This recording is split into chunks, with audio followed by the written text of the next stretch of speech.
ത്രിയേക ദൈവത്തിൻ്റെ സ്തുതി. ഇന്നൊരല്പസമയം ഒരുമിച്ച് ധ്യാനിക്കുവാനായിട്ട് ആഗ്രഹിക്കുന്ന തിരുവചന ഭാഗം യോനാ പ്രവാചകൻ്റെ പുസ്തകം 2-ാം അധ്യായം 5-ാമത്തെ തിരുവചനം. വെള്ളം പ്രാണനോളം എന്നെ വളഞ്ഞു, ആഴി എന്നെ ചുറ്റി, കടൽപ്പുല്ല് എൻ്റെ തലപ്പാവ് ആയിരിക്കുന്നു. യോനാ പ്രവാചകൻ്റെ ജീവിതത്തിൽ സംഭവിക്കുന്ന ഒരു അപകടത്തെക്കുറിച്ചാണ് ഈ തിരുവചന ഭാഗം എന്നെ നിങ്ങളെയും ഓർമ്മപ്പെടുത്തുന്നത്. യോനാ പ്രവാചകൻ്റെ പുസ്തകം ആരംഭിക്കുന്നത് തന്നെ 2 പദ്ധതികളെക്കുറിച്ച് പരാമർശിച്ചുകൊണ്ടാണ്. ഒന്ന്, യോനയെക്കുറിച്ചുള്ള ദൈവത്തിൻ്റെ പദ്ധതി, ഇഷ്ടം. യോന നിനവയിലായിരിക്കണമെന്നുള്ളതായിരുന്നു ദൈവത്തിൻ്റെ പദ്ധതിയും ഇഷ്ടവും. അപ്പോൾ തന്നെ യോന സ്വന്തമായൊരു പദ്ധതിയും ഇഷ്ടവും രൂപപ്പെടുത്തി. അത് തർസീസിൽ ആയിരിക്കണം എന്നുള്ളതാണ്. 2 പദ്ധതികൾ. ഒന്ന്, യോനയെക്കുറിച്ചുള്ള ദൈവത്തിൻ്റെ പദ്ധതി, ഇഷ്ടം, നിനവയിലായിരിക്കണം. 2, യോന സ്വന്തമായി രൂപപ്പെടുത്തിയ പദ്ധതി, ഇഷ്ടം, തർസീസ്. 2ലേക്കും യോന മാറി മാറി നോക്കിയിട്ട് യോന സ്വന്തം ഇഷ്ടവും പദ്ധതിയും തിരഞ്ഞെടുത്തു. തർസീസിലേക്ക് പോകാനായിട്ട് തീരുമാനിച്ചു. അത് വേദപുസ്തകം പറയുന്നത് വളരെ സ്പർശനീയമായൊരു ഭാഷയിലാണ്. യോനാ പ്രവാചകൻ്റെ പുസ്തകം 1-ാം അധ്യായം 3-ാമത്തെ തിരുവചനം.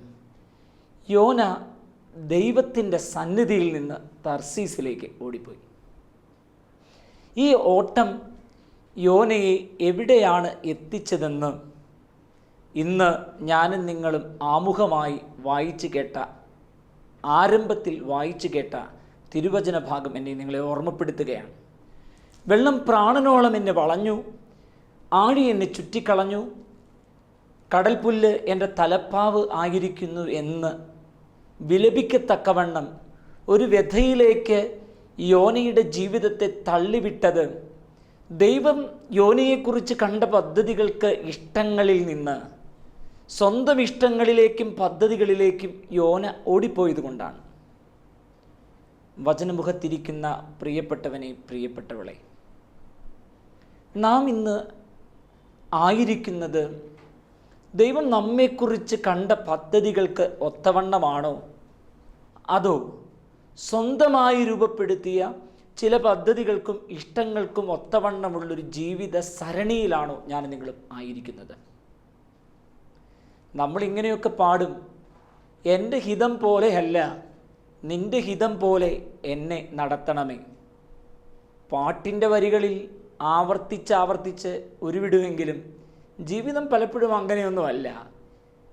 എൻ്റെ ഇഷ്ടം പോലെ നീ എന്നെ നടത്തണമേ എന്ന് തന്നെയാണ് നമ്മുടെ പ്രാർത്ഥനകളും നമ്മുടെ ആഗ്രഹങ്ങളുമൊക്കെ.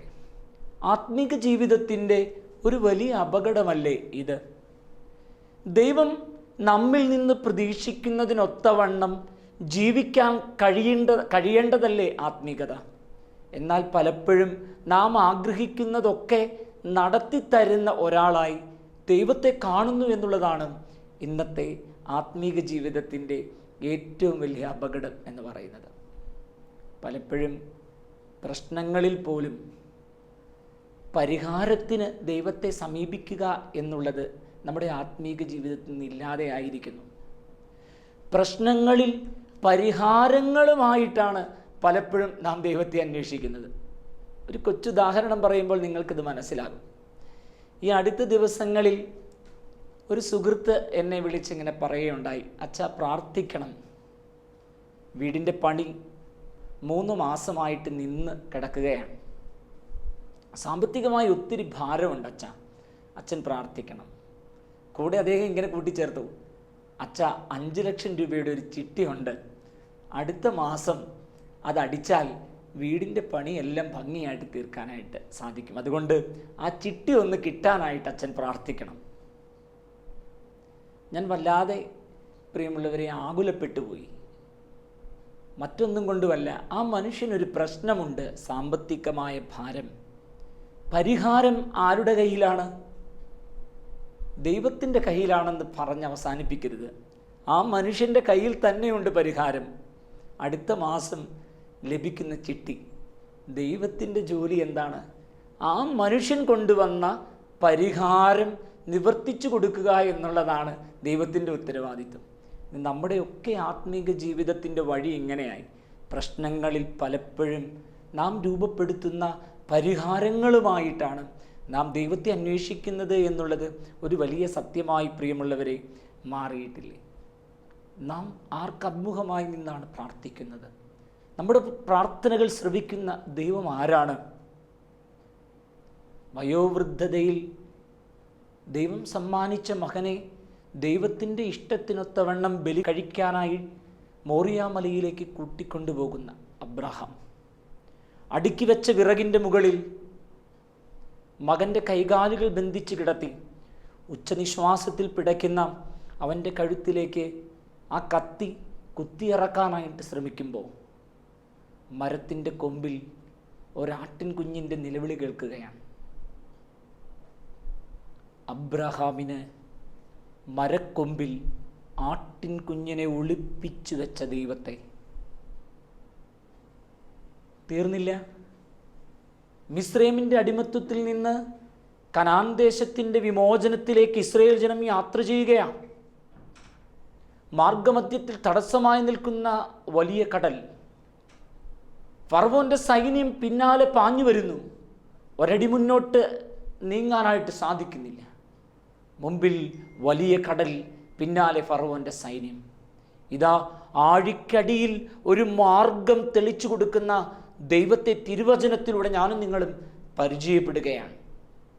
കെരീത് തോടിൻ്റെ കരയിൽ വിശന്നിരിക്കുന്ന തൻ്റെ പ്രവാചകന് കാക്കയുടെ ചുണ്ടിൽ അപ്പം കൊടുത്തയക്കുന്ന ദൈവത്തെ തിരുവചനത്തിൽ ഞാനും നിങ്ങളും പരിചയപ്പെടുകയാണ്. മരത്തിൽ ആട്ടിൻ കുഞ്ഞിനെ ഒളിപ്പിച്ചു വെച്ച് അബ്രഹാമിൻ്റെ മകന് രക്ഷിക്കുന്ന ദൈവത്തെ, ആഴമായ കടലിൻ്റെ അടിയിൽ ഒരു വഴിയുണ്ടെന്ന് ഇസ്രായേൽ ജനത്തെ കാണിച്ചു കൊടുത്ത ദൈവത്തെ, വിശന്ന തൻ്റെ പ്രവാചകന് കാക്കയുടെ ചുണ്ടിൽ ആഹാരം കരുതി വെച്ച ദൈവത്തിന് മുമ്പിൽ നിന്ന് ഞാനും നിങ്ങളും സ്വന്തം ഇഷ്ടങ്ങളും സ്വന്തം ആഗ്രഹങ്ങളും നടത്തിത്തരാനായിട്ട് പലപ്പോഴും പ്രാർത്ഥിക്കുന്നു. പ്രശ്നങ്ങളിൽ പരിഹാരങ്ങളുമായി ദൈവത്തെ അന്വേഷിക്കുവാൻ പലപ്പോഴും ഞാനും നിങ്ങളും ശ്രമിക്കുന്നു എന്നുള്ളതാണ്. പ്രിയപ്പെട്ടവരെ, ഞാനും നിങ്ങളും ഇന്ന് ജീവിക്കുന്നത് പലപ്പോഴും സ്വന്തം പദ്ധതികൾക്കും ഇഷ്ടങ്ങൾക്കും ഒത്തവണ്ണമാണ്. നിനിവയിലേക്ക് സഞ്ചരിക്കേണ്ട ഞാനും നിങ്ങളും പലപ്പോഴും ഇന്ന് സഞ്ചരിച്ചു കൊണ്ടിരിക്കുന്നത് സ്വന്തം ഇഷ്ടങ്ങളും സ്വന്തം പദ്ധതികളുമായ തർസീസിലേക്കാണ്. ക്രിസ്തു തൻ്റെ പ്രിയപ്പെട്ട ശിഷ്യന്മാരെ പ്രാർത്ഥിക്കാനായിട്ട് പഠിപ്പിക്കുന്നുണ്ട്. കർത്തൃപ്രാർത്ഥന. അതിൽ മനോഹരമായൊരു വാചകമുണ്ട് ഇങ്ങനെ. വിശുദ്ധനായ മത്തായി ശ്ലീഹ എഴുതിയ സുവിശേഷം 6-ാം അധ്യായം 12-ാമത്തെ തിരുവചനത്തിൽ നമുക്കതിങ്ങനെ കാണാനായിട്ട് കഴിയും. പരീക്ഷകളിലേക്ക് ഞങ്ങളെ പ്രവേശിപ്പിക്കരുതേ.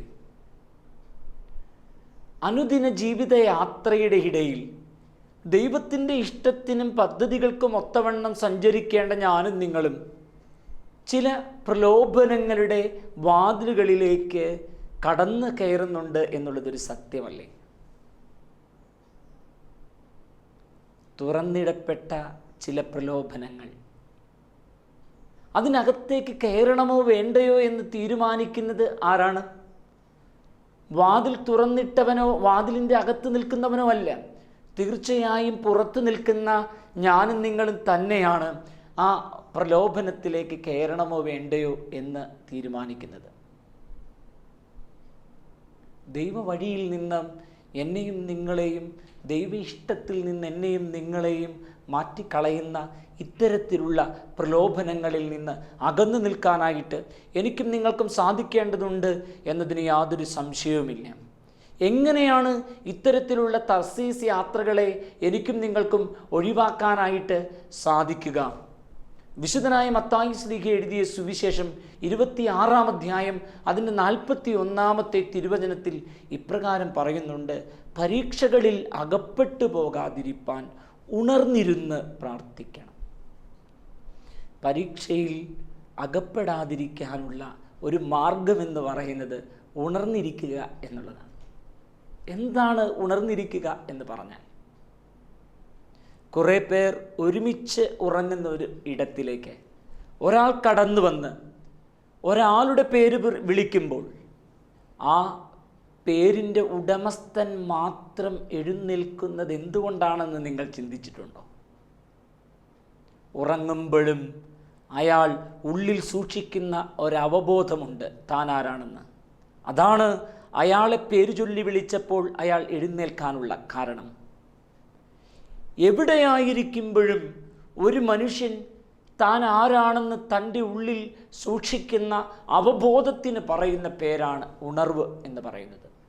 തിരുവചനം എന്നോട് നിങ്ങളോടും പറയുകയാണ്, ഞാനും നിങ്ങളും ആരാണെന്നുള്ള അവബോധം ഉള്ളിൽ സൂക്ഷിക്കുവാനായിട്ട് എനിക്കും നിങ്ങൾക്കും സാധിക്കുന്നുണ്ടെങ്കിൽ ഒരിക്കലും പരീക്ഷകളിൽ വീണു പോകാതിരിക്കാൻ എനിക്കും നിങ്ങൾക്കും കഴിയുമെന്ന് തിരുവചനം വളരെ വ്യക്തമായി എന്നോടും നിങ്ങളോടും പറയുന്നുണ്ട് എന്നതിന് യാതൊരു സംശയവുമില്ല. പ്രിയപ്പെട്ടവരെ, നാം നമ്മോട് തന്നെ ചോദിക്കേണ്ട ഒരു ചോദ്യമുണ്ട്: ഞാൻ ആരാണ്? ഈ അടുത്ത ദിവസങ്ങളിൽ ഒരു പ്രിയപ്പെട്ടവൻ അവൻ്റെ കുടുംബജീവിതത്തിലെ ചില പ്രശ്നങ്ങളുമായി ബന്ധപ്പെട്ട് സംസാരിച്ചു കൊണ്ടിരിക്കുകയാണ്. വളരെ ഭാരത്തിലാണവൻ. ഭാര്യ പിണങ്ങി വീട്ടിൽ പോയിരിക്കുന്നു. അവനോട് സംസാരിക്കുകയാണ്. അവൻ്റെ പ്രശ്നങ്ങളെല്ലാം കേട്ടു. അവനോട് അല്പമായി സംസാരിക്കാനായിട്ട് തുടങ്ങി. എൻ്റെ സംസാരം അവനെ കുറച്ചൊക്കെ അസ്വസ്ഥപ്പെടുത്തി. എൻ്റെ സംസാരത്തിനിടയിൽ അവൻ ഇങ്ങനെ പറഞ്ഞു: അച്ഛൻ, ഇതൊക്കെ പറയാൻ വളരെ എളുപ്പമാണ്, ജീവിക്കുന്നത് ഞാനാണച്ഛാ. ശരിയല്ലേ? വേറൊരാൾക്കും ആ ഉത്തരവാദിത്വം ഏറ്റെടുക്കാനായിട്ട് കഴിയുകയില്ല. അവൻ്റെ കുടുംബത്തിൽ അവൻ്റെ ജീവിത പങ്കാളിയോട് ചേർന്ന് നിന്ന് ജീവിക്കാൻ അവന് മാത്രമേ സാധിക്കൂ. സ്വർഗത്തിലെ ദൈവം അവന് മാത്രമായി കൊടുത്ത ഒരു നിയോഗമാണിത്. ഈ ഉണർവ് അവൻ്റെ ഉള്ളിൽ ഉണ്ടോ? വചനമുഖത്തിരിക്കുന്ന പ്രിയപ്പെട്ടവനെ, പ്രിയപ്പെട്ടവളെ, നിന്റെ ഉള്ളിൽ ഈ ഉണർവുണ്ടോ? നിന്നിലൂടെ മാത്രമായി സ്വർഗത്തിലെ ദൈവം ചിലയിടങ്ങളിൽ ചെയ്യാൻ ആഗ്രഹിക്കുന്ന ശുശ്രൂഷകളുണ്ട്. നിന്റെ മക്കൾക്ക് അപ്പനാകാൻ, അമ്മയാകാൻ നിനക്ക് മാത്രമേ സാധിക്കൂ. നിന്റെ ജീവിത പങ്കാളിക്ക് ഭാര്യയാകാൻ നിനക്ക് മാത്രമേ സാധിക്കൂ. ഭർത്താവാകാൻ നിനക്ക് മാത്രമേ സാധിക്കൂ. നിന്നിലൂടെ മാത്രമായി സ്വർഗത്തിലെ ദൈവം കരുതി വെച്ച ഒരു നിയോഗമാണിത്. ഈ ഉണർവ് നഷ്ടപ്പെട്ടു പോകുന്നതല്ലേ ഏറ്റവും വലിയ പാപം എന്ന് പറയുന്നത്?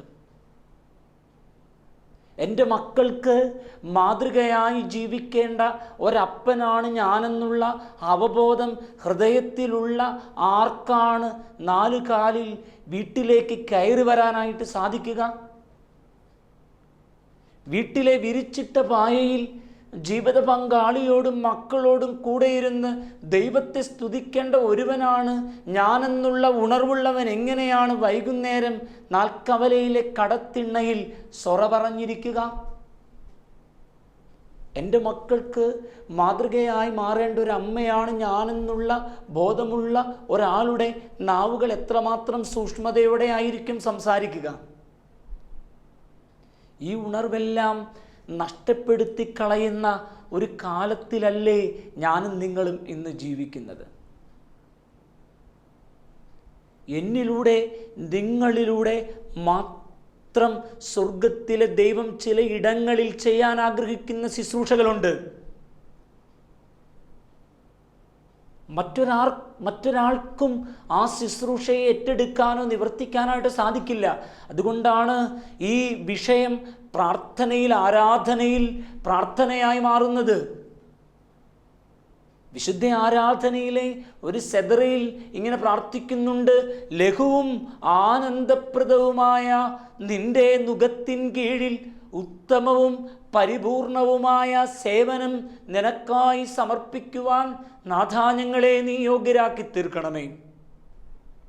ദൈവത്തിൻ്റെ നുകം പേറി ചില ഇടങ്ങളിൽ ഞാനും നിങ്ങളും ആക്കി വയ്ക്കപ്പെട്ടിരിക്കുന്നു. കുടുംബ ബന്ധങ്ങളിൽ, ജോലി സ്ഥലങ്ങളിൽ, സാഹോദര്യ ബന്ധങ്ങളിൽ ഞാനും നിങ്ങളും ഇങ്ങനെ ആക്കി വയ്ക്കപ്പെട്ടിരിക്കുകയാണ്. എൻ്റെയും നിങ്ങളുടെ ഇഷ്ടത്തിനൊത്തവണ്ണം ആ ബന്ധങ്ങളിലൊക്കെ ജീവിക്കാനും പ്രവർത്തിക്കാനുമല്ല, മറിച്ച് ദൈവത്തിൻ്റെ നുകം പേറിയാണ് ആ ബന്ധങ്ങളിൽ ഞാനും നിങ്ങളും നിൽക്കുന്നത്. എന്നിലൂടെ, നിങ്ങളിലൂടെ ദൈവത്തിൻ്റെ ഇഷ്ടം ഞാനും നിങ്ങളും ആയിരിക്കുന്ന ഇടങ്ങളിൽ നിവർത്തിക്കാനായിട്ട് ദൈവം ആഗ്രഹിക്കുന്നു. ആ ഇടങ്ങളിലൊക്കെ ദൈവത്തിനു വേണ്ടി ഉത്തമമായ പരിപൂർണമായ ഒരു സേവനം സമർപ്പിക്കാനായിട്ട് എനിക്കും നിങ്ങൾക്കും സാധിക്കുന്നുണ്ടോ? പലപ്പോഴും ആ ചെറുപ്പക്കാരൻ പറഞ്ഞ വാക്കുകൾ തന്നെയാണ് ഞാൻ നിങ്ങളും പറയാം. അച്ഛൻ ഇതൊക്കെ പറയാനായിട്ട് എളുപ്പമാണ്, എൻ്റെ ജീവിത സാഹചര്യമൊന്നും അച്ഛൻ അറിഞ്ഞുകൂടാ, ജീവിക്കുന്നത് ഞാനല്ലേ. നമ്മളൊക്കെ എപ്പോഴും കുറ്റം പറയുന്നത് പരിസരങ്ങളെയാണ്.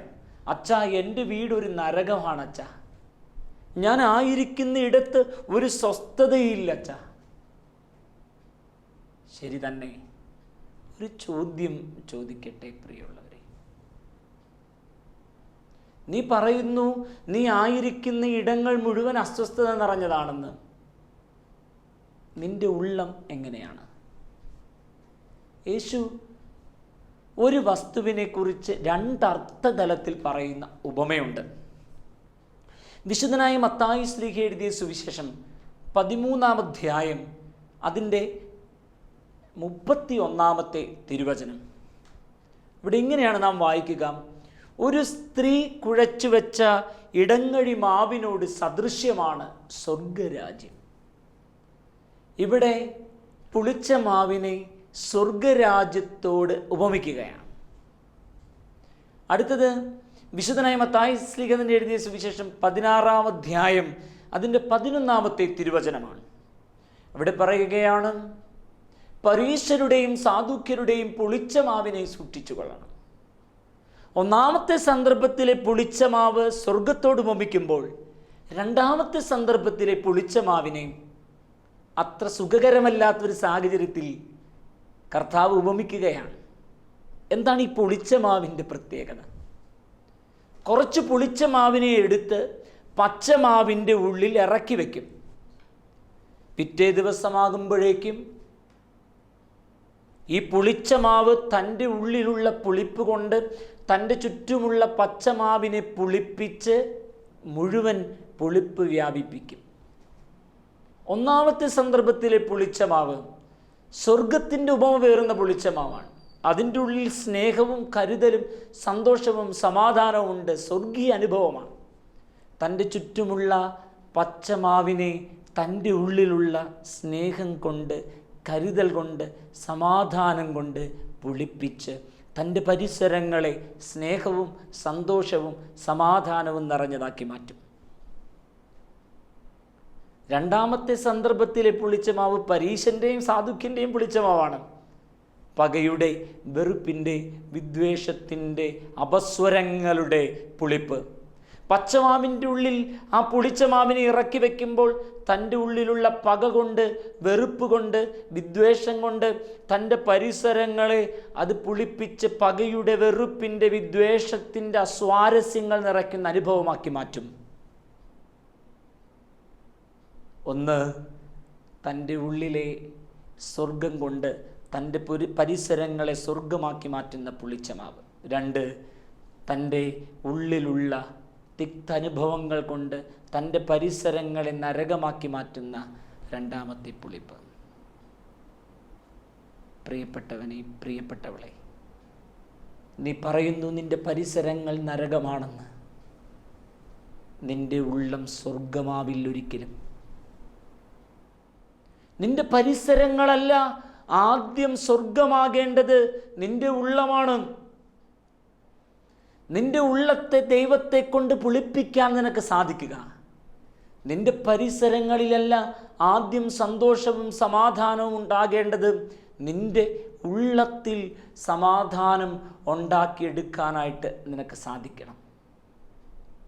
യോന ദൈവത്തിൻ്റെ ഇഷ്ടത്തിൽ നിന്ന് സ്വന്തം ഇഷ്ടത്തിലേക്ക് ഓടി. തർസീസ് അവൻ ചെന്നിടത്ത് എന്നാ സംഭവിച്ചു? അവൻ കയറിയ കപ്പൽ അവനെ പ്രതി ആടി ഉലഞ്ഞു. കണ്ണുനീരിൻ്റെ നിലവിളിയുടെ അനുഭവമായി ആ കപ്പൽ മാറി. എന്നാൽ അവൻ മടങ്ങി വരുന്നുണ്ട് തൻ്റെ ഇടത്തിലേക്ക്. തൻ്റെ പദ്ധതിയിൽ നിന്ന് ദൈവത്തിൻ്റെ പദ്ധതിയിലേക്ക് യോന മടങ്ങി വരുന്നുണ്ട്. നിനവയിലേക്ക് അവൻ മടങ്ങി വരുമ്പോൾ എന്നാ സംഭവിച്ചു? ആ പട്ടണം രട്ടെടുത്തു ചാരത്തിലിരുന്ന് പൊട്ടിക്കരഞ്ഞു, അനുതപിച്ചു. ആ ഇടം ഒരു സ്വർഗമായി മാറി. നീ ജീവിക്കുന്ന ഇടങ്ങളെ സ്വർഗമാക്കി മാറ്റാനുള്ള ഉത്തരവാദിത്വം നിനക്കാണ് ഉള്ളത്.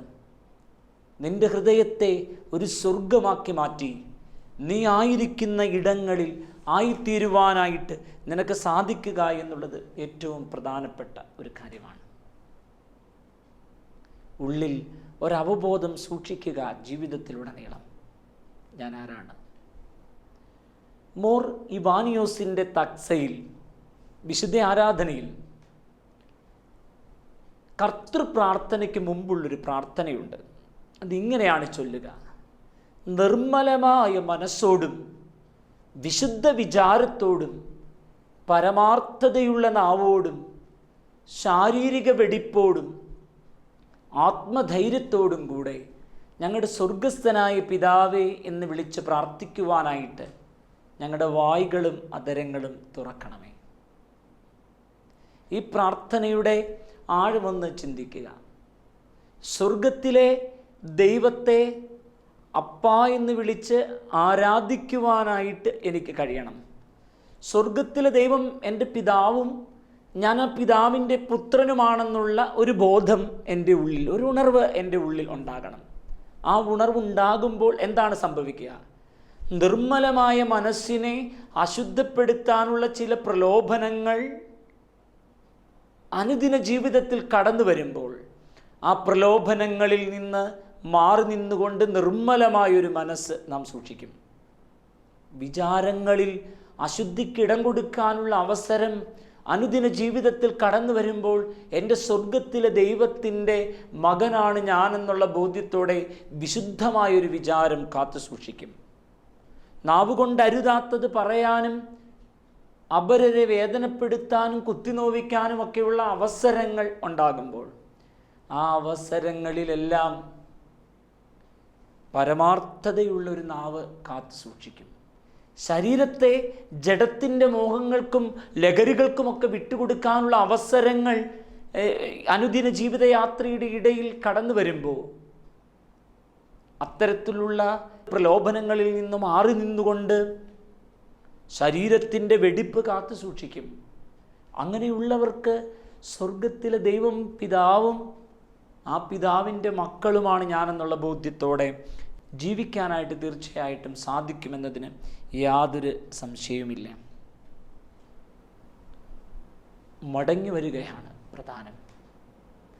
നമ്മുടെ ആത്മീയത നമ്മുടെ ഇഷ്ടങ്ങൾ നിറവേറ്റിത്തരുന്ന ഒരു ദൈവത്തിൻ്റെ ധ്യാനമല്ല, മറിച്ച് നമ്മെക്കുറിച്ചുള്ള ദൈവത്തിൻ്റെ ഇഷ്ടങ്ങളിലേക്ക് മടങ്ങി വന്നുകൊണ്ടുള്ള ആത്മീയതയുടെ ഉണർവാണെന്ന് തിരിച്ചറിയാനായിട്ട് ഇടയാകട്ടെ. മിഴികളടയ്ക്കാം, പ്രാർത്ഥിക്കാം. കാരുണ്യവാനും സ്നേഹസമ്പൂർണനുമായ ഞങ്ങളുടെ സ്വർഗത്തിലെ വാഴ്ത്തപ്പെട്ട ദൈവമേ, വെള്ളം പ്രാണനോളം എന്നെ വളഞ്ഞു, ആഴി എന്നെ ചുറ്റിക്കളഞ്ഞു, കടൽപ്പുല്ല് എൻ്റെ തലപ്പാവായി മാറിയിരിക്കുന്നു എന്ന് യോന വിലപിക്കുന്ന അപകടകരമായൊരു ജീവിതത്തിൻ്റെ വ്യഥാമുഖത്ത് നിന്നാണ് ഈ ധ്യാനം ആരംഭിച്ചത്. കർത്താവേ, യോനയെക്കുറിച്ച് നിനക്കൊരു പദ്ധതിയും ഇഷ്ടവുമുണ്ടായിരുന്നു. ആ ഇഷ്ടത്തിൽ നിന്ന് സ്വന്തം ഇഷ്ടത്തിലേക്കും ആഗ്രഹത്തിലേക്കും യോന ഓടിയപ്പോൾ ആ ഓട്ടം എവിടെയാണ് ചെന്ന് വീണതെന്നാണ് ഈ വാക്യം ഞങ്ങളെ ഓർമ്മപ്പെടുത്തിയത്. എന്നെക്കുറിച്ച് നിനക്ക് ചില ഇഷ്ടങ്ങളും പദ്ധതികളുമുണ്ട്. എന്നാൽ ഞാനിന്ന് ജീവിക്കുന്നത് നിൻ്റെ ഇഷ്ടത്തിനോ പദ്ധതികൾക്കോ ഒത്തവണ്ണമല്ല, എൻ്റെ ഇഷ്ടത്തിനും പദ്ധതികൾക്കും ഒത്തവണ്ണമാണ്. ആ ഇഷ്ടങ്ങളും പദ്ധതികളും എന്നെ എത്തിക്കുന്നത് പലപ്പോഴും അപകടങ്ങളിൽ ആയിരിക്കും. ദൈവമേ, നിൻ്റെ ഹിതം പോലെ എന്നെ നടത്തുവാൻ ഇടവരണമേ എന്ന് പ്രാർത്ഥിക്കാനായിട്ട്, അങ്ങനൊരു ജീവിതം കെട്ടിപ്പടുക്കാനായിട്ട് എനിക്ക് സാധിക്കണമേ. ഞാൻ ജീവിക്കുന്ന ഇടങ്ങളിലൊക്കെയും എൻ്റെ ഇഷ്ടം പോലെ ഞാൻ ജീവിക്കുകയും ആ ഇഷ്ടം നിറവേറ്റിത്തരുന്ന ഒരാളായി, ഒരു ദൈവമായി നിന്നെ കാണുകയും ചെയ്യുന്ന ഒരപകടം ഇന്ന് എൻ്റെ ആത്മീക ജീവിതത്തിനുണ്ട്. എന്നാൽ അങ്ങനെയല്ല. ഞാൻ ആയിരിക്കുന്ന ഇടങ്ങളിലൊക്കെയും എൻ്റെ ദൈവത്തിന് വേണ്ടി ഞാൻ ആയിരിക്കുന്നു. എൻ്റെ കുടുംബ ജീവിതത്തിൽ, എൻ്റെ ഔദ്യോഗിക മേഖലകളിൽ, എൻ്റെ സാമൂഹ്യ ബന്ധങ്ങളിലൊക്കെ ദൈവം എന്നെ ആക്കി വച്ചിരിക്കുന്നു. ദൈവത്തിൻ്റെ നുകം പേറി ഞാൻ ചിലയിടങ്ങളിൽ ആക്കി വയ്ക്കപ്പെട്ടിരിക്കുന്നു. എൻ്റെ ഇഷ്ടത്തിനൊത്തവണ്ണം ജീവിക്കാനും പെരുമാറാനുമല്ല, ദൈവത്തിൻ്റെ ഇഷ്ടം എന്നിലൂടെ ഞാൻ ജീവിക്കുന്ന ഇടങ്ങളിൽ നിറവേറ്റപ്പെടുവാനായി, ഉത്തമമായ പരിപൂർണമായ സേവനം എൻ്റെ ദൈവത്തിന് വേണ്ടി ഞാൻ ആയിരിക്കുന്ന ഇടങ്ങളിൽ ചെയ്യുവാനായി എന്നെ അനുഗ്രഹിക്കണമേ. ദൈവമേ, എൻ്റെ ഉള്ളിൽ ഞാൻ ആരാണെന്നുള്ള ഒരവബോധം നിരന്തരം ഉണ്ടാക്കിയെടുക്കാനായിട്ട് എനിക്ക് സാധിക്കണമേ. എൻ്റെ സ്വർഗത്തിലെ ദൈവത്തിൻ്റെ മകനാണ് ഞാനെന്നുള്ള ബോധ്യത്തോടെ ഈ ഭൂമിയിൽ ഓരോ നിമിഷവും ജീവിക്കാൻ എനിക്കിടവരണമേ. എൻ്റെ പരിസരങ്ങളെ ഒക്കെ എൻ്റെ ഉള്ളിലെ സ്വർഗം കൊണ്ട്, സ്നേഹം കൊണ്ട്, കരുതൽ കൊണ്ട് സ്വർഗമാക്കി മാറ്റാൻ എന്നെ അനുഗ്രഹിക്കണമേ. എൻ്റെ പരിസരങ്ങളെ പഴി പറയുന്ന ഒരാളായിട്ടല്ല, എൻ്റെ ഉള്ളിലെ തിരുത്തലുകളെ, തിരുത്തപ്പെടേണ്ടവയെ തിരിച്ചറിയാനായിട്ട് എന്നെ അനുഗ്രഹിക്കണമേ. നിർമ്മലമായൊരു മനസ്സോടെ, വിശുദ്ധമായൊരു വിചാരത്തോടെ, പരമാർത്ഥതയുള്ളൊരു നാവോടെ, ശാരീരികമായ വെടിപ്പോടെ എൻ്റെ ദൈവത്തെ ആരാധിക്കുവാനും ദൈവത്തെ പിതാവേ എന്ന് വിളിക്കുവാനും എനിക്ക് സാധിക്കണമേ. ആ യാത്രക്കിടയിൽ നിർമ്മലമായ മനസ്സിനെയും വിശുദ്ധമായ വിചാരത്തെയും പരമാർത്ഥതയുള്ള നാവിനെയും ശാരീരികമായ വെടിപ്പിനെയും ഒക്കെ കളങ്കപ്പെടുത്താവുന്ന പ്രലോഭനങ്ങളിൽ നിന്ന് മാറി നിന്ന് ജീവിക്കുവാൻ കൃപയരുളണമേ. പിതാവിൻ്റെയും പുത്രൻ്റെയും പരിശുദ്ധാത്മാവിൻ്റെയും നാമത്തിൽ തന്നെ. ആമേൻ.